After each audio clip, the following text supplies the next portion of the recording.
Salut à tous, on est sur la nouvelle chaîne YouTube RMC Sport Combat et ça y est, c'est le jour J. On est à quelques heures du combat Fares entre Dustin Poirier et Benoît Saint-Denis. On va rassurer tous les fans. Benoît Saint-Denis, tout va bien. On a vu que sur les réseaux, ça a commenté. Il a passé sa pesée. Le bouton tout va bien, le check médical, emballé ses pesées. Il va combattre ce soir contre Dustin Poirier. Et donc je suis avec Fares à Miami. Fares, comment ça se fait que t'es là déjà? Déjà, merci à vous pour ce petit moment. Et puis, je suis ici pour m'entraîner un petit peu au Kill Cliff FC et aussi soutenir Benoît parce qu'entre Français, on doit se soutenir. Il a un gros combat ce soir. Donc, je suis venu lui dire et lui donner toutes mes forces. Alors ce soir, la salle va être pleine, bondée. Est-ce que tu as un billet? J'attends encore. J'attends encore. On doit me prévenir dans quelques heures et normalement, je serai dedans. Ouais. Ok. Fares, ça va être un combat engagé, hein, ça, il n'y a pas de secret. Toi, à quoi tu t'attends sur ce combat-là? Grosse guerre, je pense que Poirier s'est bien préparé. On a bien vu qu'il s'est préparé avec Gamrot. Donc voilà, il a fait une prépa, je pense, intelligente. Mais Benoît aussi, il a une belle team. Et moi, j'attends que Benoît, enfin, je vous dis, hein, ma prédiction, Benoît il gagne par soumission au round 3. Soumission round 3? Round 3. Je pense qu'au premier round, ça va être un peu tendu entre les deux. Ils vont s'échanger beaucoup de coups. Il y aura beaucoup de sang dans le tapis de l'UFC. Et, euh, et après, je vois Benoît le dominer en lutte, l'emmener au sol et réussir à prendre le dos parce que Dustin il donne toujours le dos quand il se fait emmener au sol pour se relever. Alors justement, il y a plusieurs inconnus tactiques, hein, dans ce combat-là. Toi, si t'étais devant Dustin Poirier, si voilà, on fait un petit focus, tu vas dans la cage, tu affrontes Dustin Poirier, ce serait quoi ton game plan? Mon game plan, déjà Dustin il est beaucoup plus petit que moi, donc ce serait de le garder à distance, faire des feintes de genoux et utiliser beaucoup ma jambe droite et mon point droit parce qu'il est gaucher et envoyer un high kick et le finir avec un high kick. Ah, high kick. À la Justin Gage, c'est passé et pourquoi pas moi. En plus, on sait que les high kicks avec Benoît, ça marche plutôt bien. Ouais, Benoît lui il est gaucher comme Poirier. Moi je pense que Benoît il devrait, après voilà il va faire le taf, mais plutôt mettre des low kicks ce coup-ci parce qu'on voit que Poirier il a une faiblesse sur les low kicks. Donc s'il met des low kicks ça pourrait faire mal. Il y a aussi une inconnue, c'est le combat en 5 rounds. Ça va être une première pour Benoît. Dustin Poirier, il en a fait une dizaine. Alors, ils ne sont pas tous allés en 5 rounds, hein, forcément. Est-ce que ça change quelque chose dans une préparation? Ah oui, ça change, hein, le cardio c'est pas le même, la durée de combat c'est pas la même. Là c'est 25 minutes, c'est pas 15 minutes.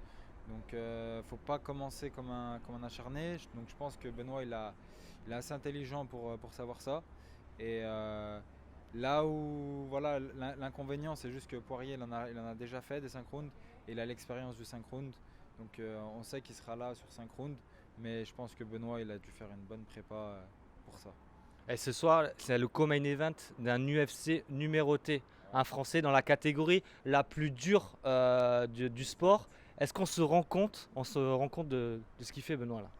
Franchement, je pense qu'il y en a que oui, il y en a que non. On a bien vu que il y a eu Doumbé contre Baki, on en a beaucoup entendu parler et je trouve qu'on n'a pas entendu assez Benoît, malgré que voilà. En fait, pour moi, c'est un combat ultra important. C'est un combat qui va marquer l'histoire française dans ce sport, qui va marquer. Benoît, il marque ce sport, quoi, tu vois. C'est une locomotive pour vous là en plus aujourd'hui. C'est ça, faut qu'il gagne parce que nous, on est tous là, on est tous derrière et le MMA en France, il fait ça. Benoît, il franchit cette étape et on va tous franchir une étape avec lui. Et s'il gagne Fares, franchement, ça sent très bon pour lui derrière là. Parce que, alors ça peut être la ceinture ou ça peut être une demi-finale mondiale en fonction aussi d'Olivera Tsarukyan. C'est quand même ultra important, non, pour lui? C'est ultra important, bien sûr. Après, faut pas qu'il se mette la pression avec ça, mais je pense pas que c'est un gars qui se met la pression. Il y va, il fait son taf, il se dit toujours deux bras, deux jambes et il y va. Et du coup, c'est une étape importante s'il va accéder au titre, mais je pense qu'il n'aura pas tout de suite le titre après ce combat. Je pense qu'il lui mettrait un gros combat à Paris, peut-être un main event à Paris, et après le titre. Ou un titre intérimaire, on ne sait jamais ce qui se passe. Avec l'UFC, on ne sait jamais ce qui se passe dans ce sport aussi. Tout peut aller très vite comme Benoît il l'a fait, il l'a montré, tu vois. En tout cas, on lui souhaite d'arriver le plus vite possible à cette ceinture. Un petit mot sur toi, Fares. Voilà, tu as combattu il y a quelques semaines, une victoire sur décision. C'est quoi ton programme depuis tu as récupéré? Tu t'entraînes encore ici à Miami, c'est ça, hein? Ouais, c'est ça. J'ai repris l'entraînement ici à Miami.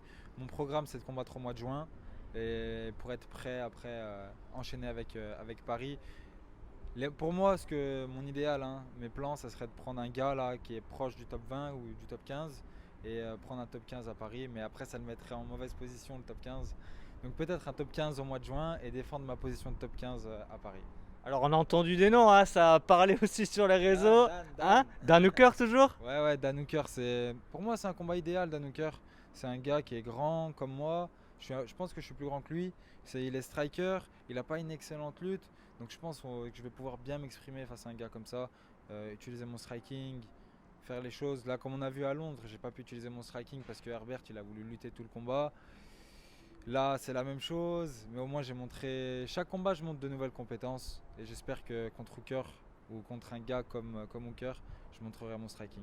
C'est vrai que par rapport à Benoît, lui, il a une progression fulgurante dans les classements. Toi, tu avances petit à petit, tu gagnes tes combats, mais il te manque, c'est vrai, peut-être le finish ou le coup qui ferait le buzz à l'UFC. Et contre un striker, c'est vrai que là aussi, tu sens que c'est le moment.